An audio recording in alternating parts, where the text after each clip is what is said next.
Hi hello friends. டிவிக்கே வந்து இப்போ 107 சீட்டு வந்து வச்சிருக்கு.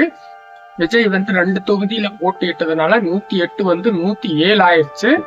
அதனால வந்து டிவிக்கே ஆட்சியை அமைக்க முடியாம அதுக்கு மற்ற கட்சிகள் ரொம்ப இடையூறு செய்யறாங்க. இந்த மாதிரி சமயங்கள்ல டிவிக்கே வந்து தன்னோட காங்கிரஸ் ஒரு ஆதரவு வந்து முதல்ல தெரிவிச்சுட்டாங்க. முதல் ஆளா வந்து 5 எம்எல்ஏக்களோட உள்ள வந்ததும் இல்லாம தமிழ்நாடு முழுவதும் போராட்டம் நடத்தினாங்க. அப்படி போராட்டம் நடத்தி வெளியில போகும்போது அவங்கள திமுகவினர் வந்து ஒரு சில இடங்கள்ல அடிச்சு விரட்டுனதை வந்து அங்கங்கே பார்க்க முடியுது. இந்த மாதிரி ஒரு சூழ்நிலையில சிபிஎம் இடதுசாரி கம்யூனிஸ்டுகள் வந்து நிபந்தனையற்ற ஆதரவு வந்து அவங்களுக்கு வந்து தெரிவிச்சிருக்கிறாங்க. இசிகே வரல அப்படின்னா வேற சில கட்சிகளோட பேசி இன்னும் 4 எம்எல்ஏக்கள் தான் வேணும். அந்த 4 எம்எல்ஏக்களையும் கூப்பிட்டுக்கலாம் அப்படிங்கிறது நம்ம டிவிகேனுடைய திட்டம். இப்போ தொடர்ந்து முயற்சிகள் போய்கிட்டு இருக்கு. இப்போ 4:30 மணிக்கு மறுபடியும் வந்து நம்ம ஆளுநரை வந்து விஜய் அவர்கள் சந்திக்க போறாரு. இது சம்பந்தமா பல வெற்றிகரமான பதவியேற்பு வந்து நடந்துரும் போல இருக்கு. ஏன்னா கட்சிகள் வந்துகிட்டே இருக்கு. தொடர்ந்து 2 எம்எல்ஏக்கள் இப்போ வந்துட்டாங்க.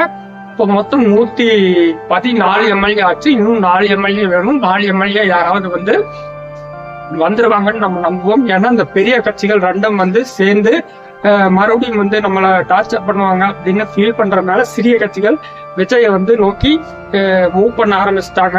ஆனா தேர்தலுக்கு முன்னாடி டிஎம்கே கூட கூட்டணியில இருந்து ஜெயிச்சு இதுல வந்து வர்றாங்க. இது அவங்களுக்கு திமுகவுக்கு ஒரு மிகப்பெரிய ஒரு இழப்பு தான். அவங்களால மற்ற கட்சிகளை வந்து தன்னோட கட்சியில வந்து தக்க வைக்க முடியல. இந்த இழப்பு அவங்களுக்கு கொஞ்சம் வருத்தமா தான் இருக்கும். ஆனா இந்த நேரத்துல டிவிகேக்கு வந்து ஆதரவு தேவை. அந்த ஆதரவு வந்து ஏடிஎம்கேல இருந்தோ டிஎம்கேல இருந்தோ மற்ற கட்சிகள் வந்து கொடுத்துதான் ஆகணும்.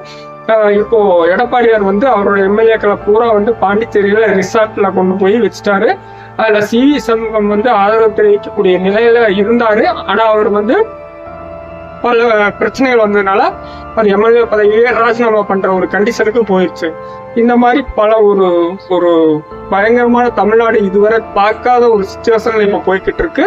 இந்த நிலையில விஜய் முதல்வராக வருவாரு அப்படின்னு மக்கள் ஆவலோட எதிர்பார்க்கிறாங்க. ஆளுநர் அவருக்கு பதவி பிரமாணம் செஞ்சு வைப்பாருன்னு நம்ம நம்புவோம். விரைவில் இது வந்து நம்ம வந்து விஜய் தான் வந்து சிஎம் பார்க்க போறோம். தேங்க்ஸ் ஃபார் வாட்சிங். பை. திமுகவில் வெற்றி பெற்ற எம்எல்ஏக்களுடன் விஜய் நிர்வாகிகள் கூட்டணி பேச்சுவார்த்தை நடந்து கொண்டிருக்கின்றது. திமுகவில் வெற்றி பெற்ற எம்எல்ஏக்களுடன் விஜய் நிர்வாகிகள் கூட்டணி பேச்சுவார்த்தை நடந்து கொண்டிருக்கின்றது.